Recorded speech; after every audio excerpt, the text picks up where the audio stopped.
Halo guys, balik lagi nih di channel Indra Harajuku.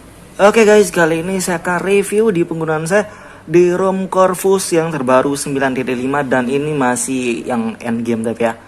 Dan di ROM ini ternyata enak banget, sensitif layarnya enak banget, mantep buat game juga licin banget layarnya dan gak terlalu panas sih buat bawaan untuk gamenya. Dan untuk sehari-hari sosial media juga hemat baterai. Nanti saya akan liatin penggunaan baterainya juga di video ini. Oke, sebelum kita mulai video ini kita akan intro dulu. Let's go.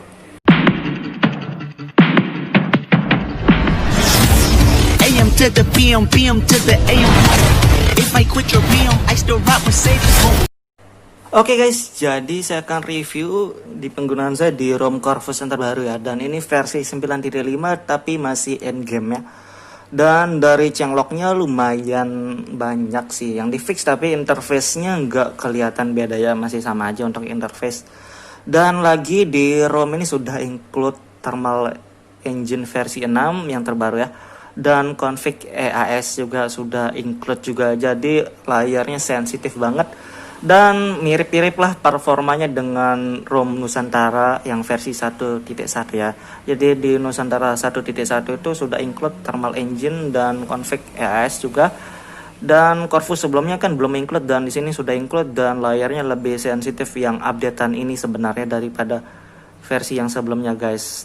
Jadi kalian bisa sudah include config dan modulnya ya tanpa root, tapi kalau kalian root sebenarnya ya sama aja sih, tetap bisa ditambahin, cuma ini kan tanpa root kalian bisa sudah include gitu ya.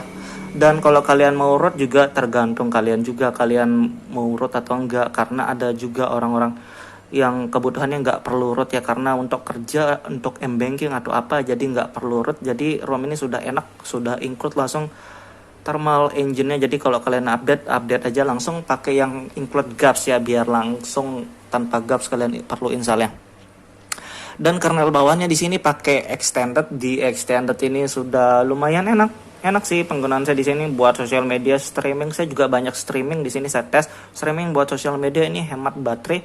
Dan buat game licin banget, layarnya mantep, enak pokoknya. Dan di ROM Corvus ini tapi file size-nya sudah hampir gede ya, yang include GApps 1,1 kalau nggak salah. Terus free RAM-nya kita lihat di sini 600 MB dan ini varian RAM 3 GB ya. Jadi kalau kalian cari ROM di Corvus dan kalian harapin free RAM-nya gede ya sulit juga, karena biasanya ROM yang fitur-fiturnya banyak kayak Corvus ini free RAM-nya agak sulit ya, lega. Ya segini sudah bagus sebenarnya, biasa mentok-mentok kalau nyesek 400 sekian, biasa 400-300 mentoknya biasa. Dan kalau dilihat di sini ya, aplikasi yang sedang berjalannya ya mirip-mirip lah. Dan ini buat sehari-hari juga layarnya sensitif, enak banget ya, bukan di game doang maksudnya enaknya guys. Dan di sini ada gestur, kita lihat fit setting gesturnya kayak gini ya. Standar sih sebenarnya untuk gestur, cuma tergantung lagi kalian suka pakai gestur atau pakai navigasi ya, terserah. Dan di sini Xiaomi Parts, di Xiaomi Parts-nya juga standar ya. Jadi Corvus Part hilang, diganti namanya pakai Xiaomi Parts. Di sini ada FPS info, nanti kita akan cobain sambil ngegame ya untuk FPS info. Dan settingan yang lainnya standar. Enak banget, ini layarnya sensitif banget. Dan di sini ada app locker juga, dan kita tes face unlock-nya. Untuk face unlock cuma bisa satu aja, nggak bisa lebih dari satu ya. Tapi ini sudah oke. App locker ada untuk fingerprint cepat, lokasi normal, dan free. Internalnya juga nggak terlalu nyesek banget ya. Suara dan ini sebenarnya sama aja, kita matikan ya. Tampilan double tapnya juga normal, enak lah pokok. Jadi menurut saya di bawaan aja sudah mantep ini guys ya. Kalau kalian mau ganti kernel ya terserah lagi, tapi untuk bawaannya ini sudah enak seriusan. Terima kasih sudah klik video ini. Tapi jangan lupa guys, klik tombol subscribe, karena subscribe itu gratis. Dengan subscribe kamu support channel ini terus untuk upload hampir setiap hari. Oke guys, jadi saya sampai lupa liatin penggunaan baterai saya di sini, dan di sini baterainya 22% ya, dan ini termasuk hemat ya. Jadi dari tadi saya coba tes ngegame dan lain-lain, ternyata lama juga apalagi buat sehari-hari ini enak ya. Dan kita lihat di sini penggunaan terakhir penuhnya 16 jam, dapat shot layar 8 jam, hampir 9 jam ya untuk penggunaan layar. Dan saya lebih banyak sosial media di sini karena saya gamenya di device yang lain. Dan kita lihat di sini saya sempat paling lama saya ngegame di PUBG ya, ngegame PUBG cuma bentar buat ngetes performanya, dan di sini 15 menit ternyata mantep ya. Jadi saya sudah tes untuk di video ini ya, game PUBG 15 menit, dan saya lebih banyak streaming YouTube 7 jam guys. Saya nonton YouTube ketiduran biasanya, dan dapat shot layar kalian bisa lihat hampir 9 jam ya guys. Jadi menurut saya ini sudah hemat buat sehari-hari, mantep ya. Sosial media enak banget dipakai buat sosial media, dapat shot sampai 9 jam walaupun nonstop kita nonton YouTube guys. Oke, kita lihat yang lain juga. Dan Bluetooth, kita lihat Bluetooth harusnya normal semua. Oke, normal guys Bluetoothnya. Untuk jaringan kayak hotspot juga harusnya normal. Oke, normal untuk hotspot.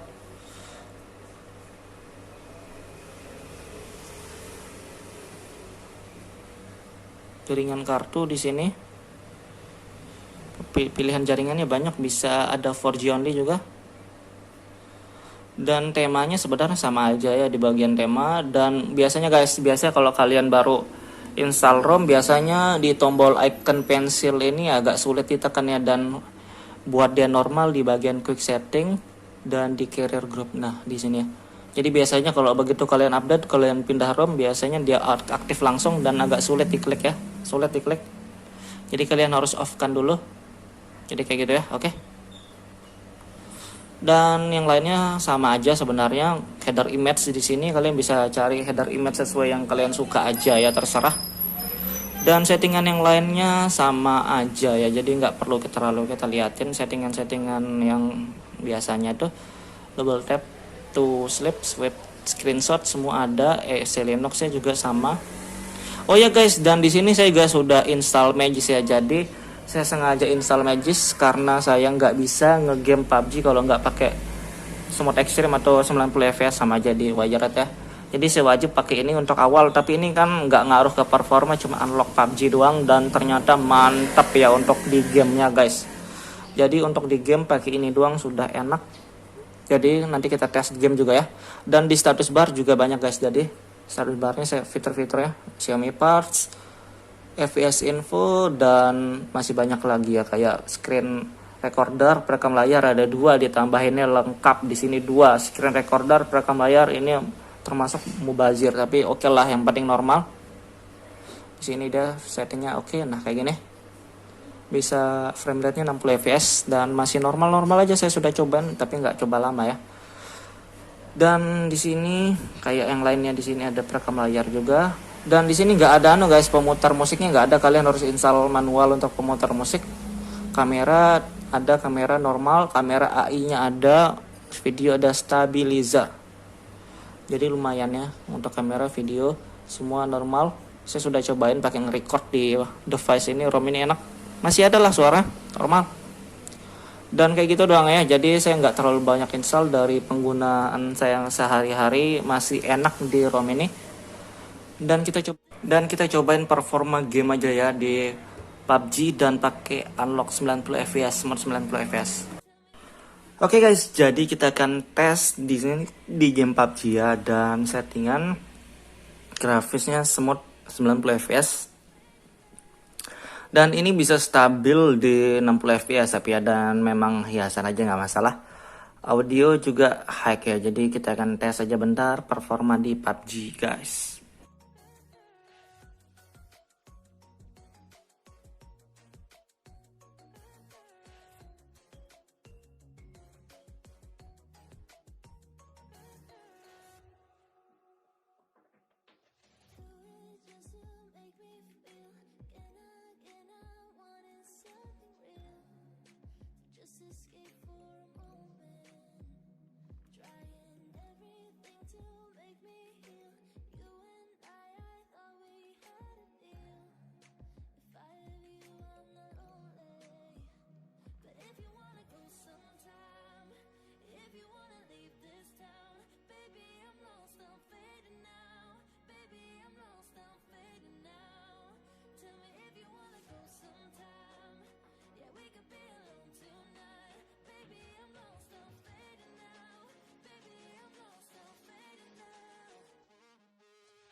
Oke guys, dan ini dia suhu baterainya. Dari tadi saya cobain main 5 menit 10 menit lah kurang lebih. Dan suhu baterainya 42 derajat, layarnya sensitif banget guys, mantap ya pokok. Enak buat game, bawaan ROM ini mantap guys. Jadi kayak gitu doang review singkatnya. Dan buat kalian yang suka video jangan lupa like, share, dan subscribe guys. See you.